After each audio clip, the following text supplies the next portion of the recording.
ज्योतिष रतन केंद्र चैनल पर हमारे आप सभी प्रिय दर्शक गणों का बहुत बहुत हार्दिक स्वागत और अभिनंदन। मेरे प्रिय साथियों, मैं हूं आचार्य पंडित सर्वदानंद शर्मा। मेरी ओर से भी आप सभी हमारे प्रिय दर्शक गणों को बहुत बहुत प्यार भरा नमस्कार। साथियों, बताना चाहेंगे कि देखिए 11 जुलाई 2025 से सावन का महीना प्रारंभ हो गया है और इस सावन का महीना कितना पवित्र माना जाता है। हर मायने में धार्मिक मान्यताओं के अनुसार जो सावन के महीने की मान्यताएं हैं वो हमें कोई यहाँ पर उसके विषय में कोई विवरण देने की आवश्यकता तो हम नहीं समझते। लेकिन हाँ, एक बात यहाँ पर आपसे कहेंगे कि क्योंकि सावन का महीना जो आरंभ हुआ है, इस सावन के महीने से लेके और इस वर्ष 2025 के अंत तक के जो ये 6 महीने हैं, ये हमारे सभी 12 लगन राशि के जातकों के लिए कैसे निकलने वाले हैं, क्या क्या किस किस प्रकार के क्या क्या परिणाम आपको मिलेंगे अलग अलग लगन राशि के जातकों को। तो आज हम सबसे पहले बात करेंगे आपसे जो हमारे मेष लगन राशि के जातक हैं, जिनका कि एरीज असेंडेंट बनता है। आपका जुलाई से लेके 11 जुलाई जब से सावन का एक तरीके से श्री गणेश हुआ है इस वर्ष, तब से लेके और 31 दिसंबर 2025 तक का समय हमारे आप मेष लगन राशि के जातकों के लिए कैसा रहेगा। सबसे पहले करियर की बात कर लेते हैं। तो देखिए, करियर आपका बहुत अच्छा चलने वाला है। करियर को लेकर के आपको कहीं दूर से भी कुछ मिल सकते हैं अवसर, और ज़्यादा अच्छे अवसर मिलने की संभावना है नवंबर के बाद। नवंबर के महीने के बाद आपको कुछ अच्छे अवसर भी प्राप्त होने की संभावना है दूर दराज से। वैसे जहाँ पर भी आप कार्यरत हैं, जो भी आप कार्य करते हैं, चाहे जॉब करते हैं या व्यापार करते हैं, आपका बहुत ही अच्छे ढंग से सुचारू रूप से कार्य प्रगति की ओर रहेगा और आप अच्छा परफॉर्मेंस आपका रहेगा, अच्छे रिजल्ट्स आपको मिलते रहेंगे। जहाँ तक प्रश्न है इस बात का कि भाई आपको इनकम कैसी होगी, तो इनकम आपको बताना चाहते हैं कि अगस्त के महीने से आय में भी आपकी वृद्धि के संकेत हैं, अगस्त के महीने से। और दूसरी बात, सुख सुविधाओं की करें तो सुख सुविधाओं का भी लाभ बराबर आपको मिलता रहेगा, लेते रहेंगे। बात करेंगे कि भाई धन संचय, तो धन का संचय भी बहुत अच्छे ढंग से होगा। सभी के साथ आपका व्यवहार बहुत अच्छा रहेगा, सभी के साथ, यानी कि आपकी जो वाणी है, वाणी से भी लोग आपकी बहुत प्रभावित होंगे। इतनी सॉफ्ट स्पोकन रहने वाले हैं आप, काफ़ी आप सॉफ्ट स्पोकन रहेंगे, जिसकी वजह से लोग आपकी ओर आकर्षित भी होंगे, आपको अप्रिशिएट भी करेंगे, आपको सहयोग भी करेंगे आपके कार्यों में। और साथियों, दूसरी बात आगे आते हैं, इसके अलावा अगर आपका प्रेम प्रसंग कहीं पर है तो उसके हालात कैसे रहेंगे, उसमें थोड़ा सा आपको मैं कहूँगा कि थोड़ा सा सजग और सावधान रहने की आवश्यकता है। मतलब जो भी आप स्टेप लेते हैं अपने प्रेम प्रसंग में या लिव इन रिलेशंस में, तो वहाँ पर या लव अफेयर में, तो बहुत संभल करके चलने की आवश्यकता है। कुछ परेशानियाँ भी आपके सामने आ सकती हैं, तो आपको बहुत पेशेंस के साथ चीज़ों को ठंडे दिमाग से देखना है, समझना है, तब कोई स्टेप लेना है। जल्दबाजी में या बिना सोचे समझे लिया गया स्टेप परेशानी आपके लिए पैदा कर सकता है।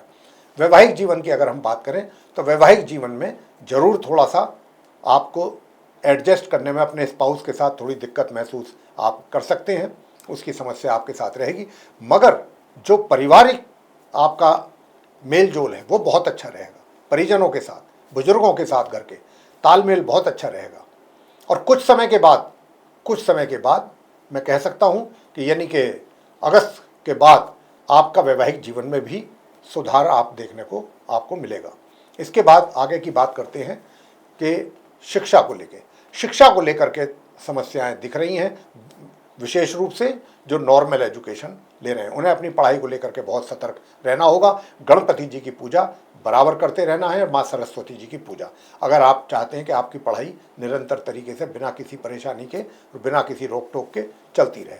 रहा प्रश्न हायर एजुकेशन लेने वाले स्टूडेंट्स का, उनको बहुत अच्छे रिजल्ट्स की प्राप्ति होगी, भाग्य का भी साथ आपको मिलता रहेगा। लेकिन पूरी तरह से भाग्य पर भी निर्भर ना रहा जाए तो ज़्यादा अच्छा है। यूँ तो भाग्य का मैंने कहा कि साथ मिलेगा, लेकिन निर्भर रहना ठीक नहीं है। आप अपने बाहुबल से भी काफ़ी कुछ चीज़ें पा सकते हैं, मैं ये कहना आपसे चाहता हूँ।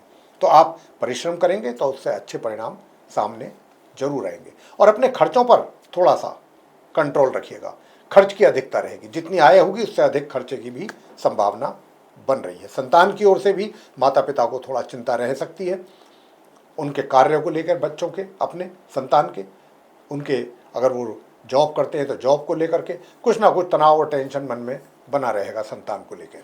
स्वास्थ्य की बात कर लेते हैं। स्वास्थ्य भी सामान्य से मध्यम के बीच में रहेगा, या सामान्य से कभी कभी थोड़ा सा नीचे भी जा सकता है। एक तरीके से नॉर्मल हेल्थ अगर कहा जाए तो कोई गलत नहीं होगा। और आपका जो पराक्रम है, पराक्रम भी मध्यम ही रहेगा, कभी सामान्य कभी मध्यम। कभी बीच में थोड़ा आलस से भी फील करेंगे, कभी दिल करेगा कि कुछ अधिक परिश्रम करना है आज, ऐसी भी स्थिति होगी। मानसिक स्थिति बदलती रहेगी आपकी, और शारीरिक भी। तो ये कुछ इस तरीके के संकेत ग्रहों के द्वारा मिल रहे हैं अगले 6 महीनों में 31 दिसंबर तक आप मेष लगन राशि के जातकों के लिए। अगर आप उपाय करना चाहते हैं तो उपाय आपके लिए सिर्फ यही है कि आप मस्तिष्क पे, माथे पे लाल चंदन लगा करके घर से निकलें, और प्रत्येक मंगलवार गुड़ चने का प्रसाद आप हनुमान जी के श्री चरणों में जाकर के चढ़ाएं, और बंदरों को भी खिला सकते हैं तो बहुत अच्छी बात है। और शुक्रवार के दिन गौ माता को रोटी पर देसी घी लगा करके और गुड़ रख करके आप गौ माता को अपने हाथ से खिलाएं। और गणपति जी की और माँ सरस्वती जी की भी पूजा नियमित कर लेंगे तो बहुत अच्छे परिणाम प्राप्त होंगे।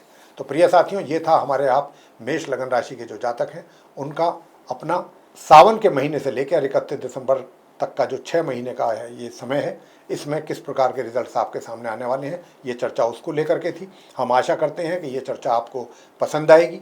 और इसके अतिरिक्त अगर आपने अभी तक हमारा चैनल सब्सक्राइब नहीं किया है तो चैनल को भी सब्सक्राइब जरूर कर लें।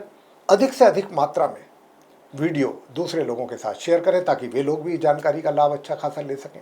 और यदि आप चाहते हैं आने वाले दिनों में जो भी वीडियोस हमारे बनेंगे वो एक एक करके आप तक पहुँचें, ज्योतिष के भिन्न भिन्न विषयों पर जो भी हमारे वीडियोस बनेंगे, अगर आप चाहते हैं कि वो भी मिलते रहें समय समय पर, उनका भी आपको लाभ मिलता रहे, तो बेल आइकन प्रेस जरूर करें। तो साथियों, इसी के साथ अब हम अपने आप सभी प्रिय दर्शक गणों से इजाज़त लेंगे। आप सभी का सहृदय बहुत बहुत धन्यवाद। जय माता दी।